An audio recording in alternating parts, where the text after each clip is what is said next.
Buenas tardes, mi nombre es Brian Stewart Nova Hernández, soy estudiante de actuación de la ficha número 2339519 del Centro de Formación en Actividad Física y Cultura, SENA.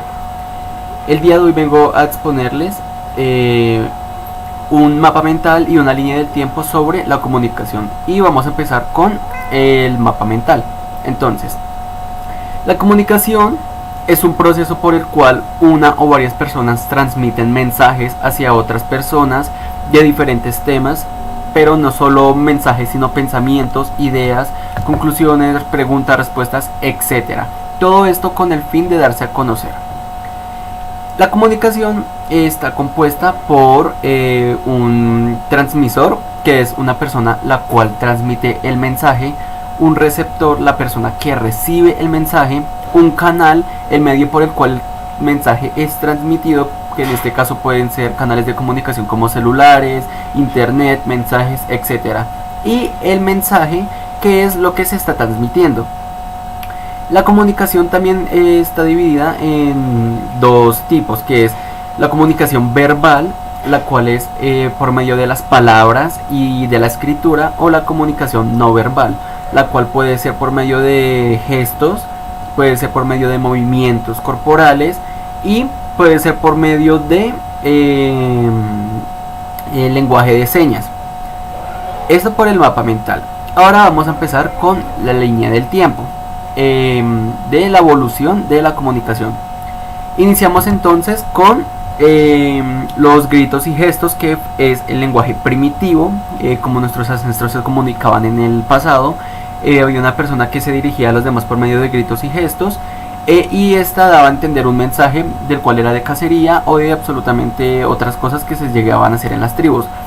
Pasamos después al arte rupestre, que eran imágenes que se plasmaban en una superficie rocosa con tintes, con piedras, dando a entender imágenes o mensajes de qué era lo que estaba pasando en ese tiempo.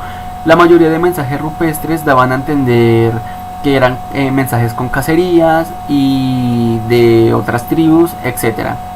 Pasamos después a la escritura cuneiforme, que eran pictogramas que se representaban por medio de palabras u objetos.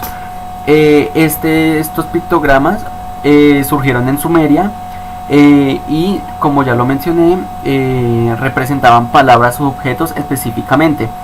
Pasamos después a los jeroglíficos, que era una escritura de símbolos o de figuras que se dio inicialmente en Egipto.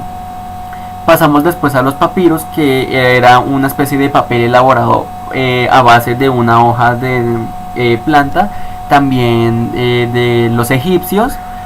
Después pasamos a los símbolos pictóricos, que estos símbolos pictóricos se dieron en la isla de Creta, y era un modo de escritura, tomando de por sí lo que era la escritura cuneiforme y los jeroglíficos, y uno de estos eran los símbolos que se generaban acá.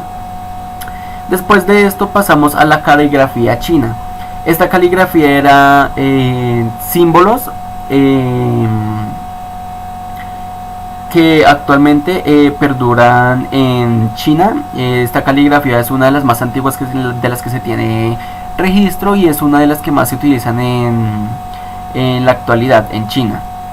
Después de esto pasamos al alfabeto fenicio, que era un conjunto de letras para simbolizar cada sonido que representaba una palabra. En este caso la B, la G, la D, la H, la W tenían un significado diferente, pero pues básicamente eso era lo que representaban. Pasamos después al alfabeto griego, que fue el primero en tener las 5 vocales que hoy en día conocemos, la A, E, I, O, U. Pasamos al libro celta, que era un manuscrito ilustrado y ornamentado, que se dio en Irlanda. Después pasamos al alfabeto latino. Este alfabeto latino se dio inicialmente en Roma por los romanos, y es el alfabeto que actualmente está vigente en nuestra civilización. Pasamos después al pergamino, que era una superficie para escribir. Este pergamino estaba hecho de piel de animales era de una textura un poco gruesa, lo cual permitía que al momento de escribir la tinta se impregnara y dejaba el mensaje por mucho más tiempo. Después se genera la invención del papel, lo cual facilitó el lenguaje escrito. La invención del papel se dio en China a base de las hojas de los árboles, pero de un material pues mucho más ligero, lo cual hacía que el papel tuviera una consistencia mucho más suave. Después de esto pasamos al manuscrito iluminado, que eran libros ilustrados con incrustaciones de oro y plata. Después se dio la invención de la imprenta, lo cual permitía plasmar letras y números por medio de planchas, que son estas que se encuentran acá, y las plasmaban dentro del papel. Esto fue lo primero que se dio para que se diera origen a lo que sigue, que es la invención del periódico y de las revistas, que eran los medios de comunicación. El periódico, el primer medio de comunicación masivo que hubo, y las revistas eran un segundo medio de comunicación más resumido, pero estas revistas usualmente eran como que de temas que estaban pasando en la actualidad. Pasamos después a las fotografías, que era una obtención de imágenes y momentos de lo que estaba sucediendo en el tiempo. Las fotografías actuales demoran mucho menos de lo que demoraban antes, ya que una fotografía antigua demoraba aproximadamente entre 5 a 6 horas. Después pasamos a la clave Morse, que era una escritura para la telegrafía. Esta clave Morse fue inventada por Samuel Morse. Esta clave se usa usualmente para generar como códigos, también para comunicarse. Usualmente se hacía también para la guerra. Pasamos al telégrafo eléctrico, que transmitía mensajes a larga distancia, también creada por Samuel Morse. Después pasamos a los cables submarinos, que eran cables que estaban sobre los lechos marinos, que estaban destinados para la comunicación y fueron inventados por Jacob Brett. Después pasamos a la invención del teléfono, a cargo de Alexander Graham Bell, que fue el inventor. Este fue el primer teléfono que se tenía registro. Era un teléfono básico. Este era el lugar por donde uno escuchaba, y por acá era donde uno transmitía las palabras, y acá era donde se marcaba. Entonces el teléfono funcionaba gracias a la invención del cable del lecho submarino. Después pasamos a la invención del cinematógrafo, que era una máquina capaz de filmar y de captar imágenes en movimiento. Este fue inventado por los hermanos Lumière, y dio un avance grande a lo que era la comunicación de imágenes.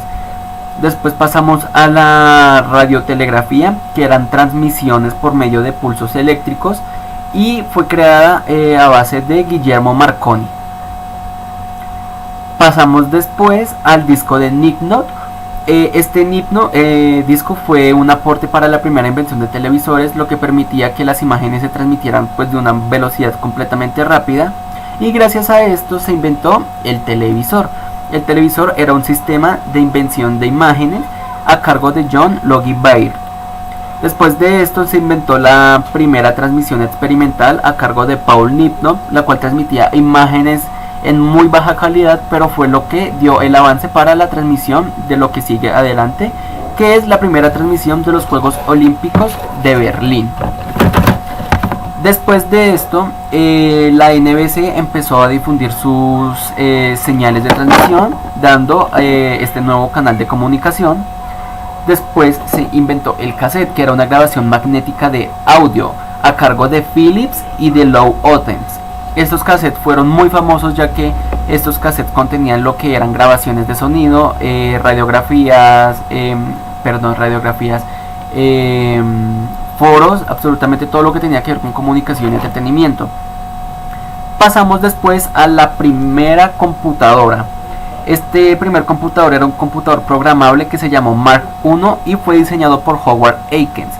Después se inventó la primera computadora electrónica, que comenzó con la primera gran expansión de la televisión, y pues la computadora se llamaba ENIAC, y esta estuvo a cargo de Eckert y Mauchly. Después de esto pasamos a la fibra óptica, que fue un medio de transmisión físico para la transmisión de imágenes del televisor. Pasamos a la cámara de video electrónica, a cargo de Belly Howell, que fue la primera capacitación y reproducción de imágenes en alta calidad. Pasamos después a la invención del satélite. El primer satélite comercial en órbita era el Echo 1A, que fue diseñado por la NASA. Se inventó el primer computador comercial. Con el paso del tiempo se desarrolló el primer satélite comercial que estuvo en órbita, que era el Intelsat 1. Después, en 1968, se creó el fax, que era una fototelegrafía, que era como una recepción de mensajes, pero que cuando llegaban se transmitían por medio de un papel, de una imagen. Este fue inventado por Grundig. En 1969 nace el Internet, que era una red de desarrollo de PC que fue desarrollada por BP Algor. Después nació Microsoft, que es una empresa informática multifuncional que hoy en día todos conocen por sus diferentes tipos de sistemas operativos. Nació Apple, que era una empresa de tecnología informática que fue creada por Steve Jobs y Steve Wozniak. Se desarrolló el sonido multicanal, que fue la base para crear los primeros CDs y discos compactos. Se desarrolló el primer teléfono inteligente y el primer internet comercial. Este teléfono inteligente contenía juegos, calendario, libreta, reloj universal, enviaba y recibía fax, tenía calculadora y también correo electrónico. Fue desarrollada por IBM, que era el International Business Machine. Se desarrolló las computadoras personales, en este caso el primer celular Motorola, que fue un Dynatac 8000, diseñado a cargo de Martin Cooper. Se desarrollaron los dominios de internet, que fue un desarrollo de software para transmitir y buscar diferentes tipos de páginas. En este caso las que más se utilizaban en ese tiempo eran de música y de voz telefónica. Después se desarrollaron los chats. En este caso se desarrollaron páginas y aplicaciones las cuales permitían la comunicación de diferentes personas alrededor de el mundo, gracias al Messenger, a Hi5 y entre otras aplicaciones. Nace Skype, que era un software para realizar llamadas, videollamadas, y eran para realizarlas a corta o larga distancia. Esta fue desarrollada por Hanus Fries. Nació Facebook, que era una conexión entre personas. Básicamente fue la primera conexión que hubo así indirectamente con las personas para conectarse y compartir diferentes tipos de estados, fotos, entre otras cosas, a cargo de Mark Zuckerberg. Nace Twitter, que era una red de blogueo que permitía leer y escribir mensajes cortos con cierta capacidad de caracteres. Era como que una competencia que tenía Facebook en esos tiempos, pero que hoy en día son como que una plataforma compartida. Nace WhatsApp, que era una aplicación de mensajería para llamadas, videollamadas, imágenes, videos, y últimamente con sus actualizaciones se han podido incorporar más acciones como ver estados, compartir imágenes, emojis, stickers, entre otras cosas. Nace iPod, que fue la primera tableta o teléfono inteligente, la cual contenía internet, contactos. Fue una mejora del teléfono que se inventó en los años pasados, el Motorola, dando a entender de que la marca había mejorado rotundamente. Nació Instagram, que era una aplicación para tomar fotografías y adornarlas con diferentes tipos de filtros, los cuales permitían compartirse parecido a Facebook, pero de una manera pues mucho más simple, y darse a conocer alrededor del mundo o de las personas que uno conocía. Y por último, en el año 2011 nació Line, que es una aplicación para llamar y enviar mensajes, pero que solo está disponible en Japón. Podría decirse que Line es como una copia de WhatsApp, pero que actualmente solo está disponible en Japón. Esta aplicación no está disponible en continentes americanos. Y hasta ahí sería mi presentación. Espero que les haya gustado y muchísimas gracias a los instructores.